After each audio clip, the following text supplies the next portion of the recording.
ദൈവതിരുനാമത്തിന് മഹത്വമുണ്ടാവട്ടെ. Bible reading പ്രോഗ്രാമിൽ സംബന്ധിക്കുന്ന ഏവർക്കും കർത്തൃനാമത്തിൽ സ്നേഹവന്ദനം അറിയിക്കുന്നു. നമ്മളിന്ന് വായിച്ച് ധ്യാനിക്കുന്നത് ഉൽപ്പത്തി പുസ്തകം 45-ാം അധ്യായമാണല്ലോ.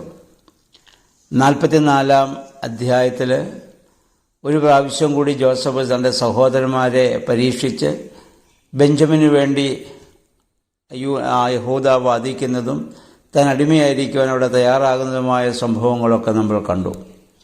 45-ാം അധ്യായത്തിലാണ് ജോസഫ് തന്നെ സഹോദരന്മാർക്ക് ഇപ്പോഴാണ് വെളിപ്പെടുത്തുന്നത്. ഇവിടെ നമ്മൾ വായിക്കുന്നു, അവിടെ ഉണ്ടായിരുന്ന ഈജിപ്തുകാരെ എല്ലാം അദ്ദേഹം അവിടെ നിന്ന് പുറത്താക്കിയിട്ട് ജോസഫ് സഹോദരന്മാർക്ക് തന്നെ വെളിപ്പെടുത്തിയപ്പോൾ അവൻ ഉറക്കെ കരഞ്ഞുവെന്നാണ് നമ്മൾ വായിക്കുന്നത്. ആ കരച്ചിൽ ഈജിപ്തിലെ ഫറവോയുടെ വീട്ടുകാരും അത് കേട്ടു. എന്തോ ഉച്ചത്തിലായിരിക്കണം ജോസഫ് അവിടെ കരഞ്ഞതെന്ന് നമുക്ക് മനസ്സിലാക്കാം.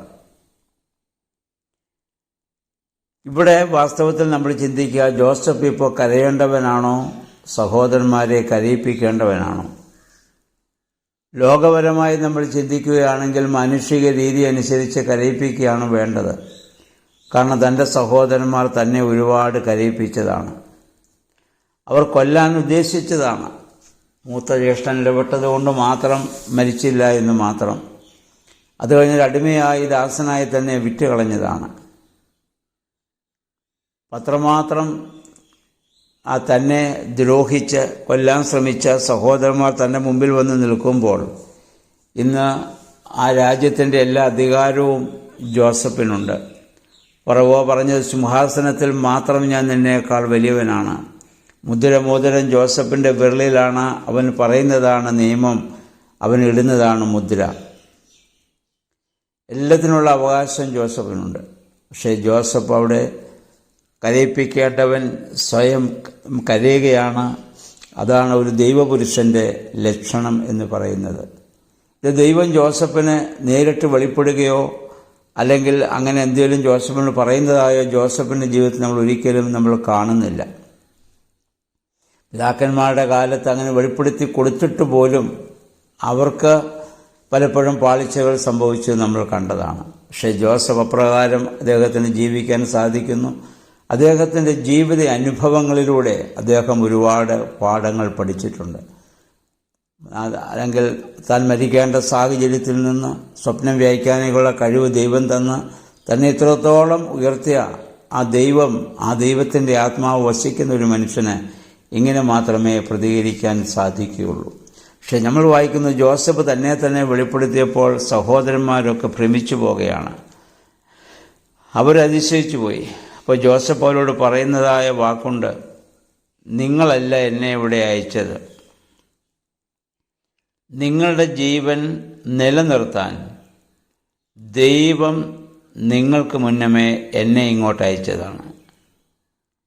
അതുകൊണ്ട് നിങ്ങളല്ല, ദൈവമാണ് എന്നെ ഇങ്ങോട്ട് അയച്ചത്.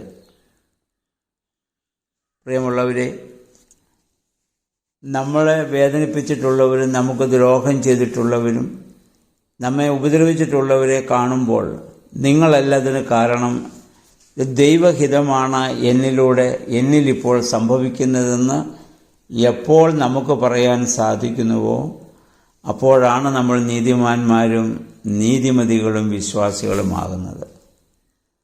നമുക്ക് പലപ്പോഴും നമ്മളെ ദ്രോഹിച്ചവർക്ക് ദൈവം അവരെ ശിക്ഷിക്കാൻ വേണ്ടി നമ്മൾ കാത്തിരിക്കുന്നവരാണ്.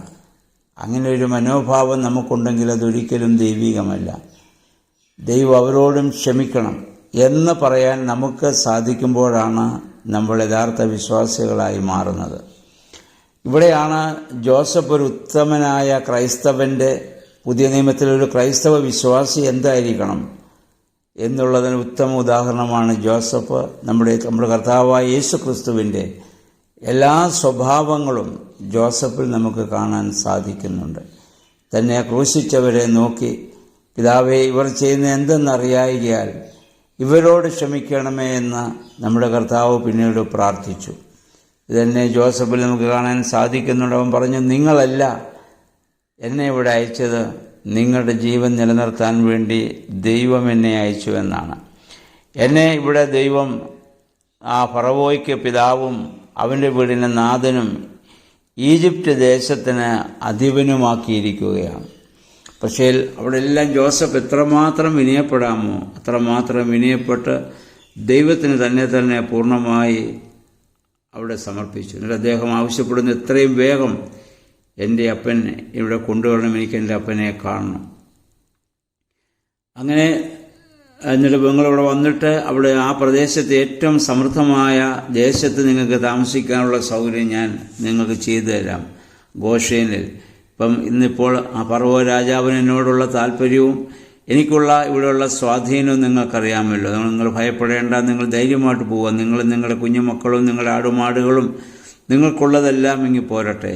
നിങ്ങളെ ഇനിയും ഉള്ള കാലം ഞാൻ സംരക്ഷിച്ചു കൊള്ളാം, അതിനുള്ള ക്രമീകരണം ഞാൻ ചെയ്യാം എന്ന് ഇവിടെ പറയുകയാണ് ജോസഫ് ചെയ്യുന്നത്.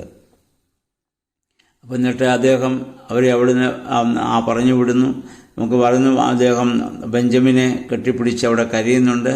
ഇത് തൻ്റെ സ്വസഹോദരനാണല്ലോ, മറ്റെല്ലാ സഹോദരന്മാരെയും ചുംബനം നൽകി അദ്ദേഹം അവിടെ ഇത് കരയുകയും അദ്ദേഹത്തിൻ്റെ സ്നേഹം അവിടെ പ്രകടമാക്കുകയും ചെയ്ത് നമ്മൾ കാണുന്നുണ്ട്. ഈ ജോസഫിൻ്റെ സഹോദരന്മാർ ജോസഫിൻ്റെ അടുത്ത് വന്നു എന്ന വാർത്ത ഫറവോ രാജാവിൻ്റെ അടുത്ത് എത്തിയപ്പോൾ ഫറവോ രാജാവിന് ഒരുപക്ഷെ ജോസഫ് ഇതിനു മുമ്പുള്ള താൻ എങ്ങനെ ഇവിടെ വന്നെത്തി എന്നുള്ള കാര്യങ്ങളൊക്കെ പ്രധാനമന്ത്രിയുടെ സ്ഥാനത്തിരിക്കുന്ന ആളാണല്ലോ, ഫറവോ രാജാവിനോട് അദ്ദേഹം പങ്കുവച്ചിട്ടുണ്ടാവും. അപ്പോൾ ജോസഫിൻ്റെ സഹോദരന്മാരൊക്കെ ഇവിടെ വന്നു.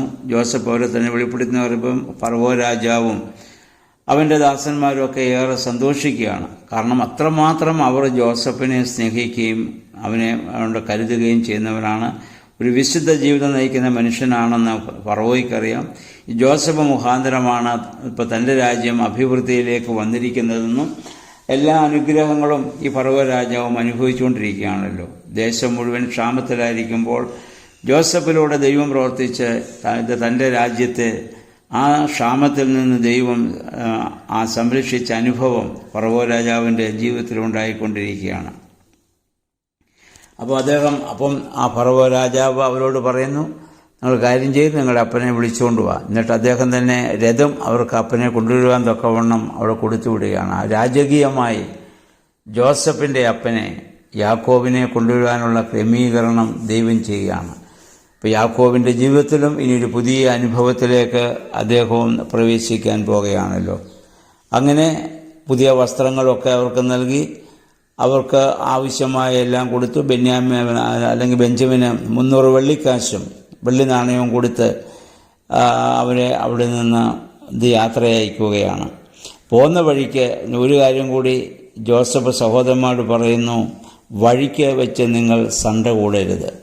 കാരണം അവരുടെ സ്വഭാവം ജോസഫിന് വളരെ നേരത്തെ അറിയാമല്ലോ. അവരൊക്കെ വെറും മാനുഷികമായി മാത്രം ചിന്തിക്കുകയും പ്രവർത്തിക്കുകയും ചെയ്യുന്നവരാണ്.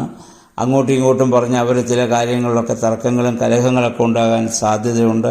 അതുകൊണ്ട് നിങ്ങൾ പോകുന്ന വഴിക്ക് വഴക്കൊന്നും ഉണ്ടാക്കരുത് എന്ന് ജോസഫ് ജ്യേഷ്ഠ സഹോദരന്മാരെ ഉപദേശിക്കേണ്ട ഒരു സാഹചര്യം വരുന്നു. കാരണം ദൈവാത്മാവുള്ളവന് മാത്രമേ അപ്രകാരം അത് ചെയ്യാനായിട്ട് സാധിക്കുകയുള്ളൂ. അപ്പോൾ അവിടെ ചെന്ന് യാക്കോബിൻ്റെ അടുത്ത് ചെന്ന് ജോസഫ് ജീവിച്ചിരിക്കുന്നു എന്നുള്ള ആ വലിയ സന്തോഷ വാർത്ത യാക്കോബ് ഇവിടെ അറിയുമ്പോൾ നമ്മൾ വായിക്കുന്ന അദ്ദേഹത്തിന് ഒരു ഉന്മേഷമുണ്ടായെന്നാണ് പറയുന്നത്. വലിയ ധൈര്യവും വലിയ സന്തോഷം. കാരണം നഷ്ടപ്പെട്ടു എന്ന് താൻ വിചാരിച്ചിരുന്ന തൻ്റെ മകനെ തനിക്ക് ഇപ്പോൾ ലഭിച്ചിരിക്കുന്നു. ഇപ്പോൾ ആരാണ്? മിസ്രയീം ദേശത്ത് അവന് രാജാവിനെ പോലെ രാജാവിനോട് ചേർന്ന് വസിക്കുന്ന പ്രധാനമന്ത്രിയുടെ സ്ഥാനത്താണ്. ഇതിൽ പരം ഒരു സന്തോഷത്തിൻ്റെ അനുഭവം എന്താണ് ഒരു പിതാവിന് ഇനി അറിയുവാനുള്ളത്? എല്ലാം നഷ്ടപ്പെടുന്നതിൽ നിന്ന് 7 ഇരട്ടിയായി തനിക്ക് എല്ലാം തിരിച്ചു ലഭിക്കുന്ന ഒരു വലിയ അനുഭവം യാക്കോബിൻ്റെ ജീവിതത്തിലൂടെ ഉണ്ടാവുകയാണ്. ഒരുപാട് ശോധനകളിലൂടെ, വേദനകളിലൂടെ, പ്രയാസങ്ങളിലൂടെയൊക്കെ ദൈവം യാക്കോബിനെ കടത്തിക്കൊണ്ടുവന്നത് ഈ ഒരു വലിയ സന്തോഷത്തിൻ്റെ അനുഭവത്തിലേക്ക് പ്രവേശിക്കുന്നതിന് വേണ്ടിയിട്ടാണ്. പ്രിയമുള്ളവരെ, നമ്മുടെ ജീവിതത്തിലും വരുന്നതായ ഓരോ പ്രതിസന്ധി ഘട്ടങ്ങളും ദൈവത്തിന് പ്രവർത്തിക്കുവാനുള്ള അവസരമായി കണ്ടുകൊണ്ട് ആ ദൈവത്തിന് നമുക്ക് പൂർണ്ണമായി എപ്പോൾ നമ്മൾ സമർപ്പിക്കുന്നുവോ അപ്പോൾ മാത്രമേ ഇങ്ങനെയുള്ള അനുഗ്രഹങ്ങളെ നമുക്ക് നേടുവാൻ സാധിക്കുകയുള്ളൂ. അതിന് ദൈവത്തിൻ്റെ പരിശുദ്ധാത്മാവ് നമ്മെ സഹായിക്കട്ടെ. എല്ലാവർക്കും നല്ല ഒരു ശുഭദിനം ആശംസിക്കുന്നു. ജോസഫിൻ്റെ ഈ ജീവിതവും അനുഭവവും നമ്മുടെ ജീവിതത്തിൽ മാതൃകയാക്കുവാൻ ദൈവമേ, പരിശുദ്ധാത്മാവേ, ഞങ്ങളെ ശക്തീകരിക്കണമേ എന്ന് നമുക്ക് പ്രാർത്ഥിക്കാം. ദൈവം അതിന് നമ്മെ സഹായിക്കട്ടെ.